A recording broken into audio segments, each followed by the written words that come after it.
विद्यार्थी मित्रांनो, या व्हिडिओमध्ये आपण सर्कल या चॅप्टरमधील प्रॅक्टिस सेट 3.4 च्या अगोदर ज्या काही महत्त्वाच्या डेफिनेशन आणि थेरम आपल्याला दिले आहेत ते आपण या ठिकाणी पाहणार आहोत। यामध्ये आपल्याला इन्स्क्राइब्ड अँगलची डेफिनेशन एक बघायची आहे, त्यानंतर इंटरसेप्टेड आर्क्स ही पण डेफिनेशन आपण समजावून घेणार आहोत आणि इन्स्क्राइब्ड अँगल थेरम आपल्याला दिलेला आहे तोही आपण या व्हिडिओमध्ये घेणार आहोत।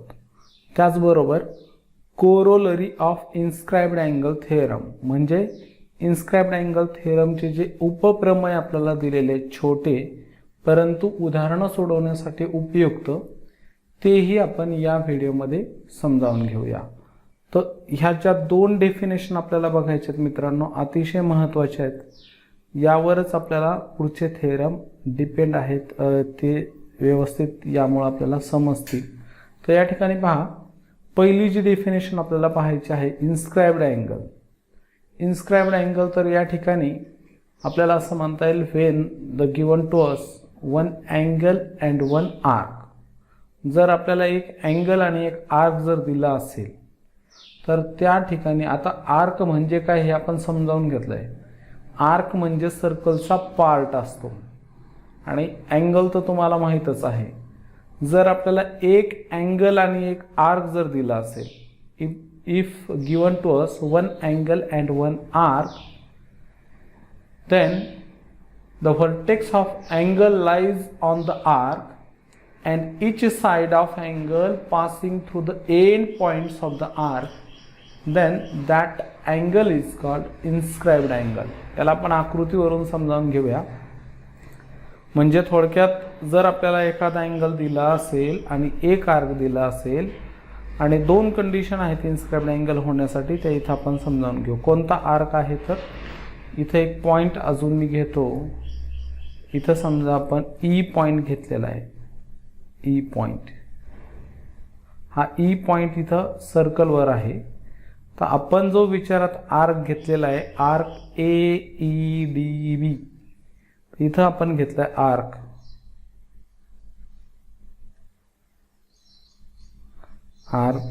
ए ई बी असं म्हटलं तरी चालेल। आपण घेतलेला आर्क ए ई बी आहे आणि त्यानंतर अँगल जो घेतला आहे विचारात अँगल ए डी बी घेतलेला आहे, अँगल ए डी बी। हे या दोन गोष्टींना आपण विचारात घ्यायचंय।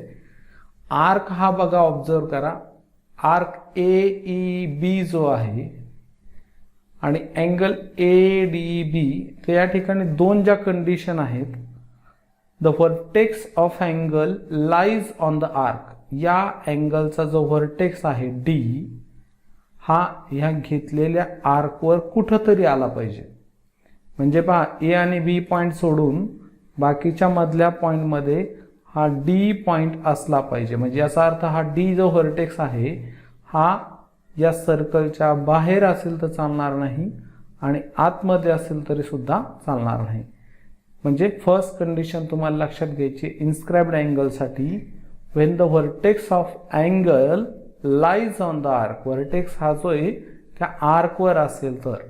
आणि त्यानंतर दुसरी जी कंडिशन आहे इच साइड ऑफ अँगल, अँगलची जी प्रत्येक साइड आहे he is passing through the end points of the arc.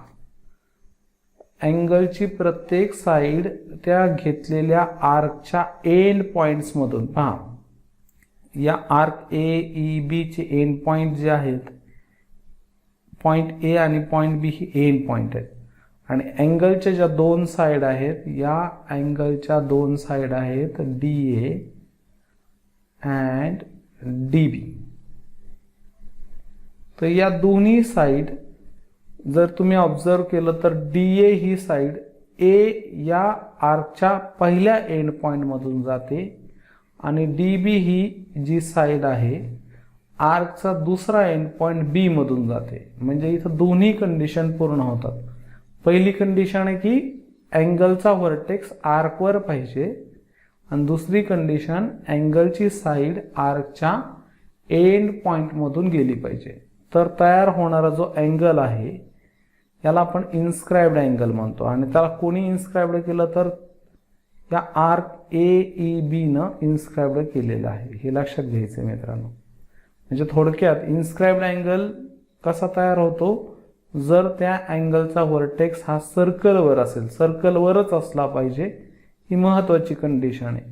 आणि त्यानंतर त्या अँगलच्या दोन्ही साईड आर्कच्या एंड पॉईंटमधून जात असेल, तर थोडक्यात सांगायचं म्हणजे व्हर्टेक्स जर सर्कलवर असेल तर अँगलच्या एक्सटिरियर पार्टमध्ये जो आर्क तयार होतो त्या आर्कने तो अँगल इन्स्क्राइब्ड केलेला आहे असं म्हणतात. इथं म्हणता येईल, इथं angle ADB is inscribed by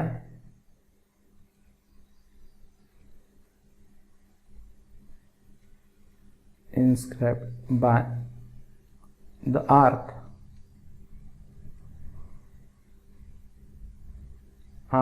AEB. जे या ठिकाणी अँगल ADB जो आहे याला आर्क AEB न इन्स्क्राइब्ड केलं आहे असं आपल्याला या ठिकाणी म्हणता येईल. तर विद्यार्थी मित्रांनो, अतिशय सोपं इन्स्क्राइब्ड अँगलची डेफिनेशन लक्षात घ्या. फक्त दोन ज्या कंडिशन आहेत की त्याचा व्हर्टेक्स हा सर्कलवरच असावा, आत किंवा बाहेर असू नये, आणि त्याच्या बाहेरून एक्सटिरियर पार्टमध्ये जो आर्क तयार होतो त्याने त्या अँगलला इन्स्क्राइब्ड केलेला असतो. यानंतर आहे मित्रांनो इंटरसेप्टेड आर्कची डेफिनेशन. आता इंटरसेप्टेड आर्क या इन्स्क्राइब्ड अँगल सारखीच आहे थोडी, परंतु इथं आर्क इंटरसेप्टेड असतो, अँगल नाही. म्हणून इथं पुन्हा एकदा आपल्याला असं म्हणता येईल, जर आपल्याला एक अँगल आणि एक आर्क जर दिला असेल तर या पहिल्या आकृतीला आपण सध्या विचारात घेऊया. आपण घेतलेला जो अँगल आहे तो अँगल आहे ABC, आणि आपण जो आर्क विचारात घेतला तो आर्क AC घेतलेला आहे. मग या फिगरचं जर तुम्ही ऑब्झर्वेशन केलं तर यामध्ये दोन महत्त्वाच्या गोष्टी तुमच्या लक्षात येतील. पहिली महत्त्वाची गोष्ट की अँगलची जी प्रत्येक साईड आहे BA आणि BC आर्कच्या दोन्ही एंड पॉईंटमधून जाते. BA ही साईड A मधून जाते, BC ही साईड C मधून जाते.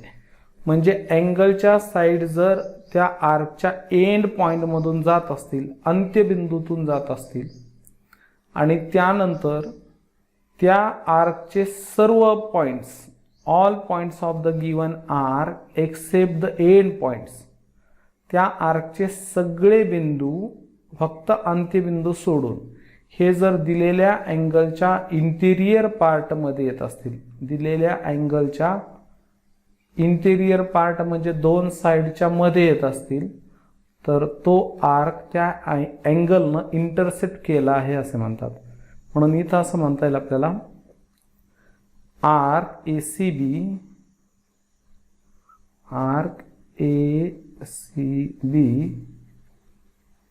is intercepted by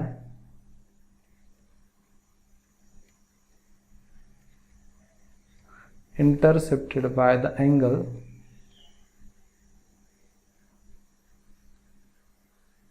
ABC. तर या ठिकाणी अँगलचा व्हर्टेक्स कुठं आहे हे महत्त्वाचं नाही आहे मित्रांनो. इथल्या ज्या दोन कंडिशन आहेत की अँगलची प्रत्येक साईड आर्कच्या एंड पॉइंट, एका एंड पॉइंट मधून जायला पाहिजे, ही पहिली कंडिशन. अँगलची साईड घेतलेल्या आर्कच्या एंड पॉइंट मधून जायलाच पाहिजे प्रत्येक साईड, एक साईड पहिल्यामधून, दुसरी साईड दुसऱ्यामधून, आणि त्यानंतर त्या आर्कचे सर्व पॉइंट त्या अँगलच्या दोन्ही साईड्सच्या बिटवीन पाहिजे. तर तो जो आर्क असतो तो आर्क त्या अँगलनं इंटरसेप्ट केला आहे असं म्हणतो आपण. तर या ठिकाणी वेगवेगळे उदाहरणं तुम्हाला लक्षात येण्यासाठी आकृत्या घेतलेल्या आहेत. सेकंड जी फिगर घेतलेली आहे तर या ठिकाणी if one of the side, म्हणजे या ठिकाणी किमान एक तरी जी साईड आहे त्या आर्कच्या एंड पॉइंट मधून जायला पाहिजे. दोन्ही जर वेगवेगळ्या पॉइंट मधून गेले तर चांगलंच आहे, पण किमान एक तरी दोन्ही मधून जायला पाहिजे. इथं घेतलेला आर्क आहे BC, लक्षात घ्या. या आकृतीमध्ये BC आर्क आहे आणि अँगल ABC आहे. तर अँगलची एकच साईड दोन्ही एंड पॉइंट मधून जाते आणि त्यानंतर एन पॉईंट बी आणि सी सोडून बाकीचे सर्व पॉईंट या अँगलच्या इंटिरियरमध्ये आलेले आहेत आणि म्हणून इथं आर्क बी सी हा अँगल ए बी सीनं इंटरसेक्ट केलेला आहे. मग या आकृतीमध्ये arc B C is intercepted by the angle A B C असं आपल्याला म्हणता येईल. तिसऱ्या आकृतीमध्ये या ठिकाणी अँगल घेतलेला आहे ए बी सी आणि आर्क ए सी आहे. तर याचा व्हर्टेक्स महत्त्वाचा नाही आहे. अँगलची प्रत्येक साईड आर्कच्या एंड पॉईंटमधून एका एंड पॉईंटमधून जाते आणि ए आणि सी हे एंड पॉईंट वगळता बाकीचे पॉईंट्स अँगलच्या दोन साईडच्या मध्ये आहेत आणि म्हणून हा आर्क इथं या अँगलनं इंटरसेक्ट केला आहे. आकृती 4 मध्ये इथं दोन arc angle A B C ने इंटरसेक्ट केले. जर समजा तुम्ही इथं पी पॉईंट आहे असं घेतलं आणि इथं क्यू पॉईंट आहे असं जर आपण गृहीत धरलं तर आर्क पी क्यू आणि आर्क ए सी यांना अँगल ए बी सीनं इंटरसेक्ट केलं आहे. या आकृतीमध्ये सुद्धा दोन आर्क, एक ए सी आर्क आणि एक इथं डी पॉईंट जर घेतला तर डी सी हा दुसरा आर्क इंटरसेक्ट केलेला आहे. या आकृतीमध्ये सुद्धा इथं दोन arc, minor arc A C आणि मेजर आर्क ए सी या दोन आर्कला अँगल ए बी सीनं इंटरसेक्ट केलं आहे. म्हणजे angle A B C intercepted arc लक्षात घेताना अँगलचा व्हर्टेक्स त्या सर्कलच्या इंटिरियरमध्ये किंवा एक्सटेरियरमध्ये असू शकतो हे ते महत्त्वाचं नाही आहे. ते फक्त इंटरसेप्टेड अँगलसाठी महत्त्वाचं आहे या अगोदरच्या डेफिनेशनसाठी. आणि त्यानंतर आता आहे आपल्याला the theorem of inscribed angle किंवा इन्स्क्राइब्ड अँगल थेरम असंही म्हणता येईल आपल्याला. आणि या थेरमचं आपल्याला दिलेलं जे स्टेटमेंट आहे मित्रांनो अतिशय महत्त्वाचा थेरम आहे. यावर आपल्याला भरपूर उदाहरणं सोडवायची आहेत प्रॅक्टिस सेटमधली आणि प्रॉब्लेम सेटमधली.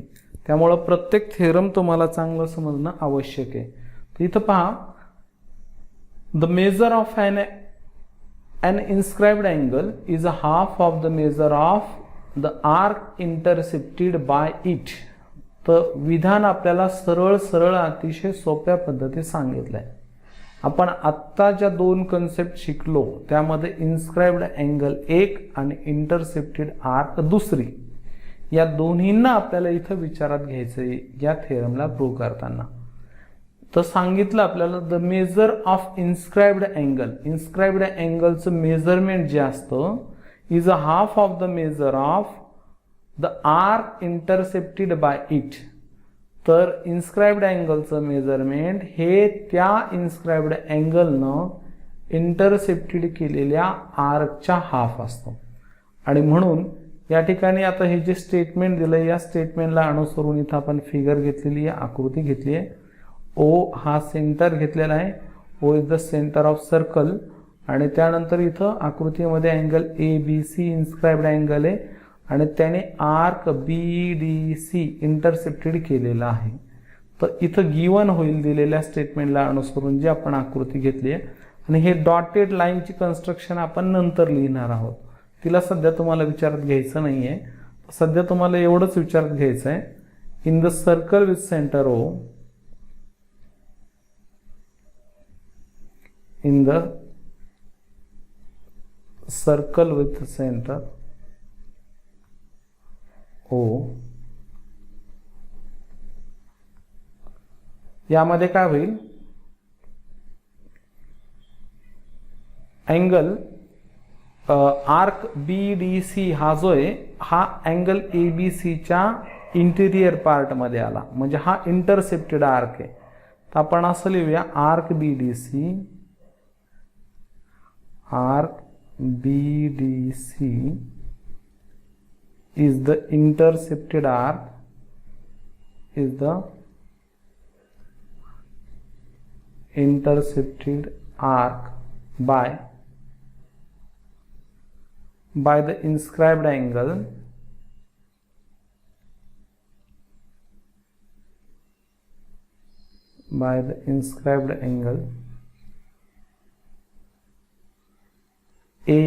BAC. आपण जो घेतलेला अँगल आहे तो BAC आहे. तर या ठिकाणी लक्षात घ्या, इंटरसेप्टेड आर्क जो आहे तो BDC आहे आणि त्याने इन्स्क्राइब केलेला अँगल जो आहे BAC. तर इथं अँगल BAC असं लिहिता येईल. तर अतिशय सोपं आहे मित्रांनो. पहा, ओ सेंटर असणाऱ्या सर्कलमध्ये आर्क BDC हा अँगल ABAC न इंटरसेप्टेड केलेला आहे असं आपण या ठिकाणी लिहिलेलं आहे. म्हणजे इथे इन्स्क्राइब्ड अँगल BAC आहे आणि BDC हा आर्क इंटरसेप्टेड आहे. टू प्रूव्ह मध्ये दाखवायचं आपल्याला इन्स्क्राइब्ड अँगलचं मेजरमेंट म्हणजे measure of angle BAC, ABC नाही तर इथं लिहितो. Measure angle BAC is a half of intercepted arc म्हणजे मेजर आर्क BDC च्या हाफ आपल्याला दाखवायचा आहे. तर हे आपलं टू प्रूव्ह आहे मित्रांनो. आणि यासाठी आपण जी कन्स्ट्रक्शन इथं केलेली आहे तर कन्स्ट्रक्शन मध्ये काय केलं आपण, रे AO काढलेला आहे. AO म्हणजे काय, A पॉइंट पासून असा एक रे आपण काढला की जो सेंटर मधून जातो. तर कन्स्ट्रक्शन मध्ये पहा, draw ray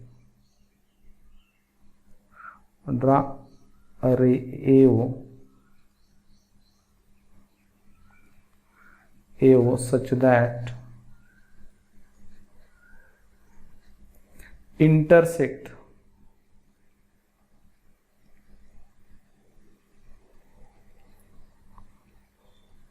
the circle at point E मध्ये सर्कलला तो इंटरसेक्ट करतोय. आणि त्यानंतर आपण कन्स्ट्रक्शन मध्ये OC ही एक रेडियस काढलेली आहे. तर मग ती पण इथे लिहूया, ड्रॉ रेडियस OC. आणि मग त्यानंतर आहे मित्रांनो आता प्रूफ घ्यायचं आहे आपल्याला या थेरमसाठी. तर प्रूफ मध्ये आपण इथं समजावून घेऊया. प्रूफ बघा, तीच आकृती खाली आपल्याला दिसण्यासाठी इथे घेतलेली आहे. तर इथं आपण समजावून घेऊ. आता जे दोन ट्रायंगल इथं जो ट्रायंगल AOC तयार होईल आणि आपल्याला OB पण नंतर जॉईन करायचं आहे असं.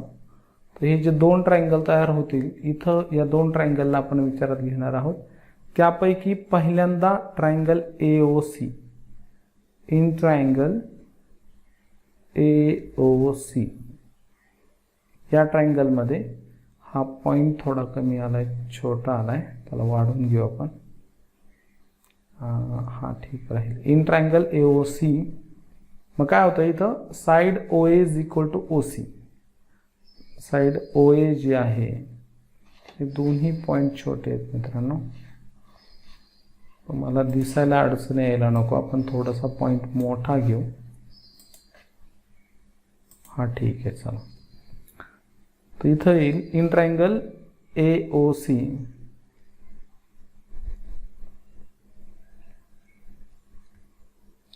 साइड OA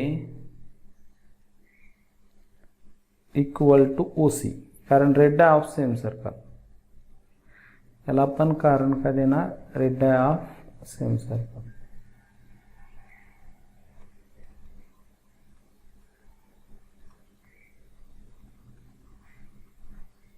आणि रेडिया ऑफ सेम सर्कल, तर या ठिकाणी आता ट्रायंगलच्या जर दोन साइड कॉन्ग्रंट असल्या त्याच्या अपोजिट अँगल कॉन्ग्रंट असतात. आणि म्हणून इथं angle OAC is equal to angle OCA.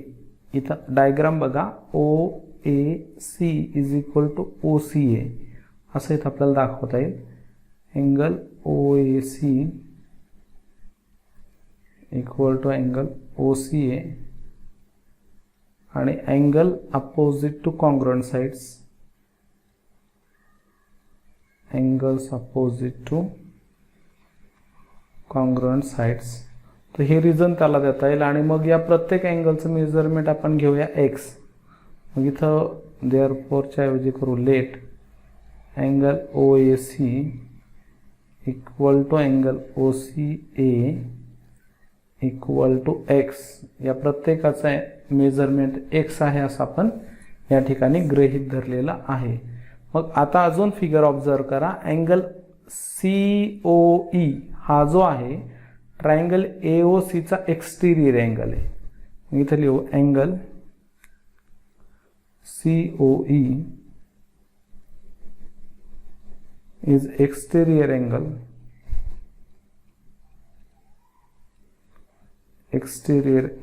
of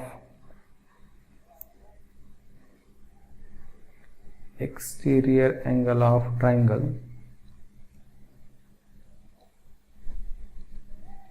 AOC. आणि म्हणून by the exterior angle theorem, आता एक्सटेरियर अँगल थेरम काय आहे की ट्रायंगल AOC, मग या ट्रायंगलची एक साइड वाढवल्यामुळं जो एक्सटेरियर अँगल तयार होतो त्याचं जे मेजरमेंट असतं त्याच्या रिमोट इंटिरियर अँगलच्या सम एवढं. रिमोट इंटिरियर अँगल म्हणजे एक्सटेरियर अँगल बरोबर जो अँगल लिनियर पेअर करतो तो सोडून जे लांबचे दोन अँगल आहेत ट्रायंगलचे त्यांच्या सम एवढं. आणि म्हणून angle COE is equal to इथं x प्लस एक्स असं आपल्याला लिहिता येईल. x प्लस एक्स, कारण COE म्हणजे x म्हणजे अँगल OAC आणि हा x म्हणजे OCA, म्हणजे या दोन अँगलच्या सम एवढं. याला remote interior angle theorem, remote interior angle theorem असं त्याला रिझन येईल. आणि त्यानंतर मित्रांनो आता angle COE equal to 2x, angle COEचं जे मेजरमेंट आहे हे 2x मिळत आहे. पण या ठिकाणी आता एक महत्त्वाची गोष्ट आपल्याला विचारात घ्यायची आहे, ती म्हणजे angle COE is the central angle, आणि सेंट्रल अँगलचं मेजरमेंट हे त्याच्या करस्पॉन्डिंग मायनर आर्कच्या मेजरला इक्वल असतं. आणि म्हणून इथं आपण लिहू शकतो अँगल COE काढायचे आणि त्याच्या जागेवर measure arc CE equal to 2x, आणि याला करस्पॉन्डिंग मायनर आर्क असं आपण रिझन देऊ शकतो. Corresponding minor arc.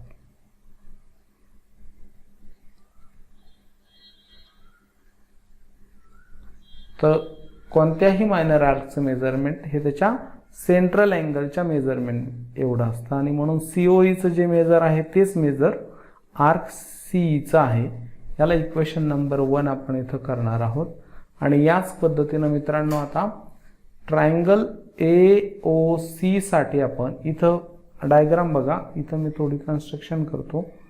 तर इथं आपल्याला AOB मध्ये पुन्हा OA is equal to OB आहे, म्हणजे ट्रायंगलच्या दोन साइड कॉन्ग्रंट आहेत.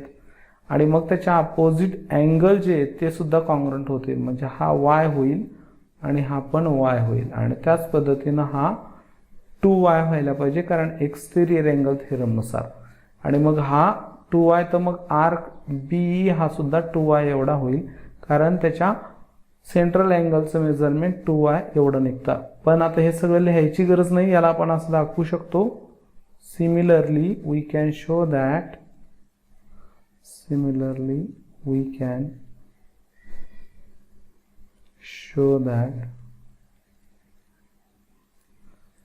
Arc BE is equal to, आकृती आपण अजून एकदा खाली घेतलेली आहे, मग त्यामुळं आपल्याला पुन्हा अडचण येणार नाही. पहा मित्रांनो, इथं जोडायचे. We can show that measure arc B equal to 2y, आणि इक्वेशन नंबर 2. आणि मग आता आपल्याला ॲडिंग करायचे आहे, adding equation 1 and 2. Adding equation 1 and 2 या दोन्हींची ॲडिंग जर केली तर लेफ्टमध्ये या ठिकाणी पहा मेजर आर्क CE आलेला आहे 1च्या. Measure arc CE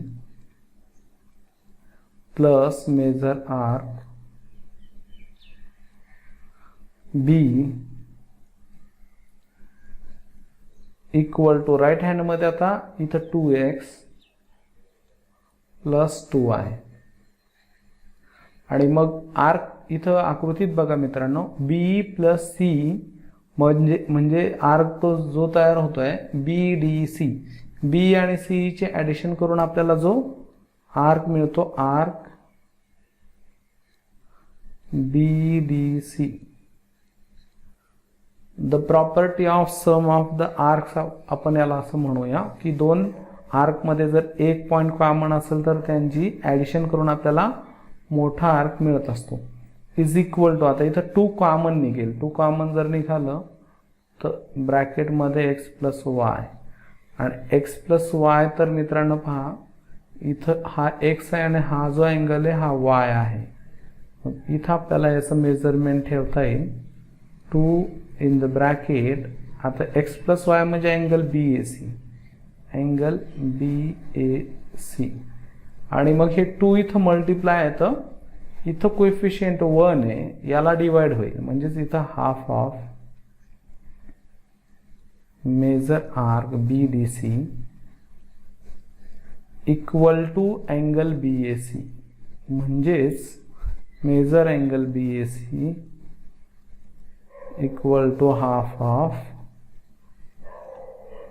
major arc BDC. म्हणजेच या ठिकाणी प्रूव्ह झालंय मित्रांनो, the measure of inscribed angle is a half of measure of its intercepted arc. कोणत्याही इन्स्क्राइब्ड अँगलचं मेजरमेंट त्यानं इन्स्क्राइब्ड केलेल्या आर्कच्या हाफ असतं, हे आपण इथं दाखवलेलं आहे.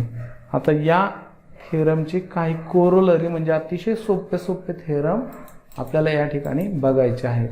हे सुद्धा तेवढेच महत्त्वाचे की जेवढा हा थेरम. लक्षात घ्या मित्रांनो, थेरम चांगले समजल्याशिवाय उदाहरणं तुम्हाला लिहिता येणार नाहीत किंवा ते व्यवस्थित आठवणार नाही लिहिताना, आणि म्हणून थेरम चांगले आपल्याला समजावून घेणं गरजेचं आहे. तर इथं आपण सुरुवात करू. पहा या ठिकाणी angles inscribed in the same arc are congruent. पहा या ठिकाणी angles inscribed in the same arc are congruent, म्हणजे एकाच आर्क मध्ये जर अँगल इन्स्क्राइब्ड झाले असतील, अनेक अँगलला एकाच आर्कनं इन्स्क्राइब्ड केलं असेल तर ते सगळे जे अँगल आहे ते कॉन्ग्रुएंट असतात, हे आपल्याला दाखवायचं आहे. तर इथं आकृतीमध्ये समजावून सांगतो. सी सेंटर असणारं सर्कल आपण या ठिकाणी घेतलेलं आहे आणि यामध्ये अँगल PQR आणि अँगल PSR हे असे दोन अँगल आहेत की जे दोन्ही इन्स्क्राइब्ड अँगल आहे, कारण यांचा व्हर्टेक्स हा सेंटरवर आला आहे आणि यांची प्रत्येक साईड ही आर्क PTRच्या एंड पॉईंट्समधून जाते, म्हणून ही इन्स्क्राइब्ड अँगल आहे. पण या दोन्ही इन्स्क्राइब्ड अँगलला इन्स्क्राइब्ड करणारा जो आर्क आहे तो त्याच्या एक्सटिरियर मधून गेलाय PQR. तर या एकाच आर्कनं या दोन्ही अँगलला इन्स्क्राइब्ड केलंय आणि म्हणून यांचं मेजरमेंट इक्वल हे असं आपल्याला दाखवायचं आहे. तर गिवन मध्ये आपल्याला लिहिता येईल, in the circle with centre C, in the circle with centre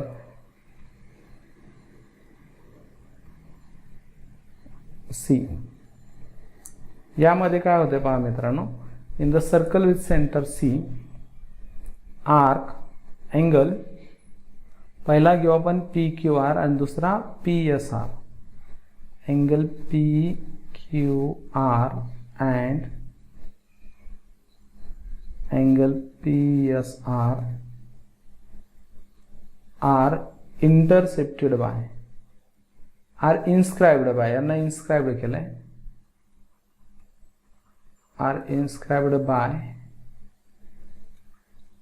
the arc PQR किंवा PSR असाही घेतला तरी चालेल, PQR. तर या ठिकाणी पहा, सी सेंटर असणाऱ्या सर्कलमध्ये अँगल PQR आणि PSR या दोन्ही अँगलला आर्क PQRनं इन्स्क्राइब्ड केलं आहे असं आपण या ठिकाणी लिहिलेलं आहे. हे या थेरमचं गिवन होईल.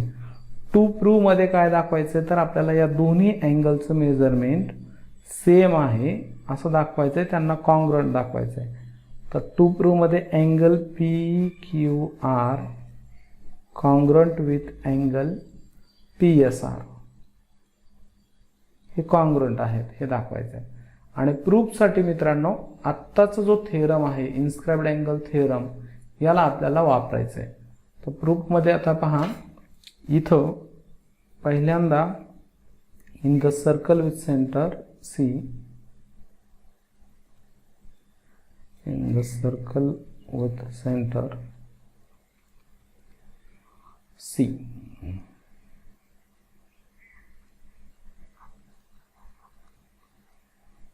यामध्ये काय होतंय measure angle P Q R, आत्ताच जो आपण थेरम प्रूव्ह केला वरती तोच आपल्याला यूज करायचा आहे. Measure angle P Q R याचं जे मेजरमेंट आहे या अँगलचं measurement is the half of measure R. Measure angle P Q R is equal to half of measure R P T R. या इन्स्क्राइब्ड अँगलनं इंटरसेप्टेड केलेला जो आर्क आहे पी टी आर, या पी टी आरच्या हाफ या अँगलचं measurement राहील. Half of measure R P T R. आणि याला इक्वेशन नंबर 1 आपण देणार आहोत. मग त्याच पद्धतीनं तसेच measure angle P S R, दुसरा जो अँगल आहे पी एस आर याचं मेजरमेंट सुद्धा त्याने इन्स्क्राइब्ड केलेल्या, त्याने इंटरसेप्टेड केलेला जो आर्क आहे पी टी आर याच्या हाफ होईल 2.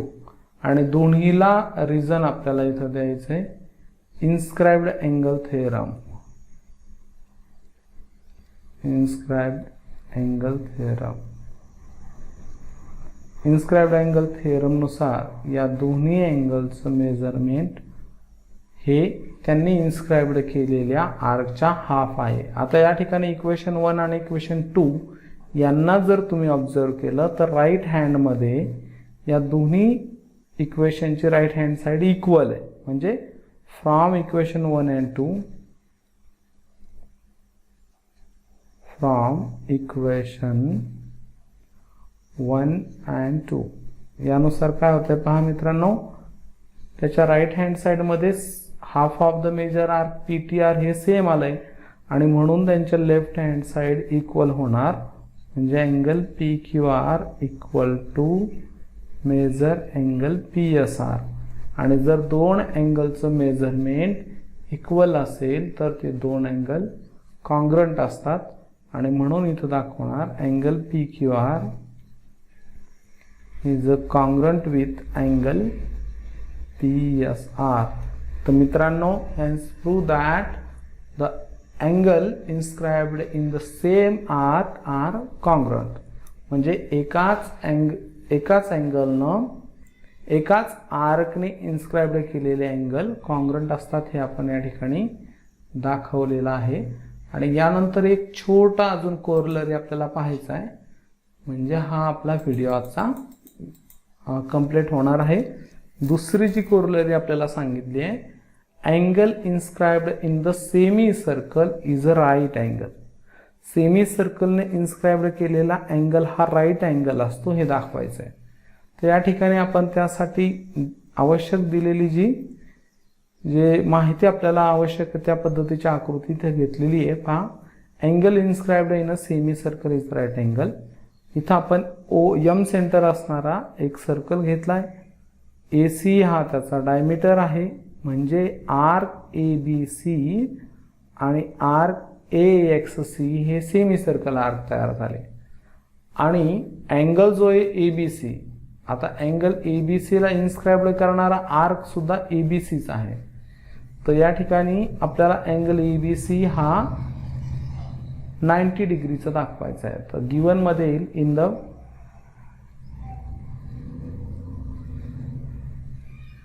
The circle with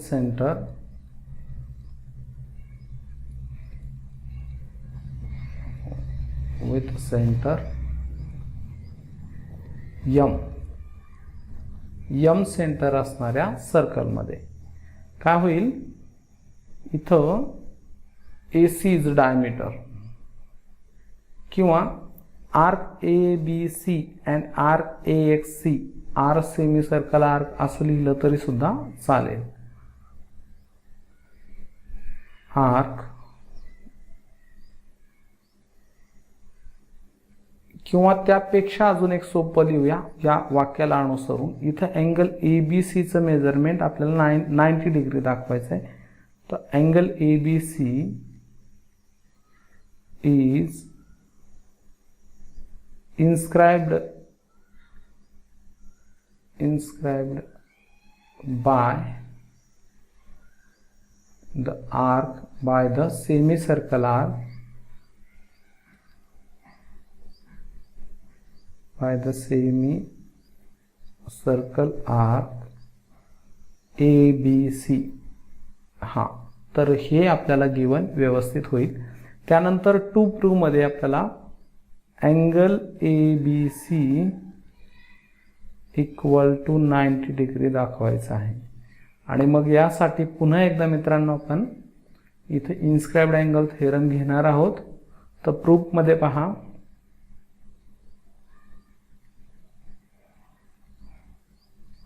in the circle with a centre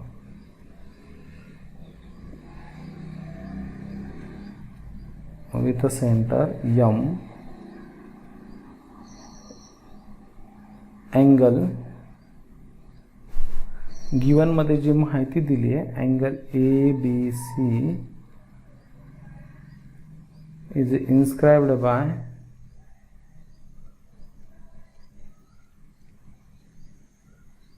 by the arc,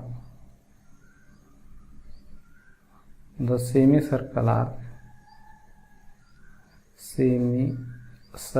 arc ABC. It is given. आणि मग लक्षात घ्या मित्रांनो, ABC हा सेमी सर्कल म्हणल्यावर AXC हा सुद्धा सेमी सर्कल आहे. Therefore arc AXC is also semi circle. आणि हा आर्क जर सेमी सर्कल असेल तर या ठिकाणी आता आपल्याला इन्स्क्राइब्ड अँगल थेरम यूज करायचा आहे. मग therefore by the inscribed angle theorem, by the inscribed angle theorem, आणि यानुसार या थेरमनुसार अँगल जो आहे ABC हा इन्स्क्राइब्ड अँगल आहे आणि त्याने आर्क AXC इंटरसेप्टेड केलेला आहे. आणि म्हणून measure angle ABC is a half of measure arc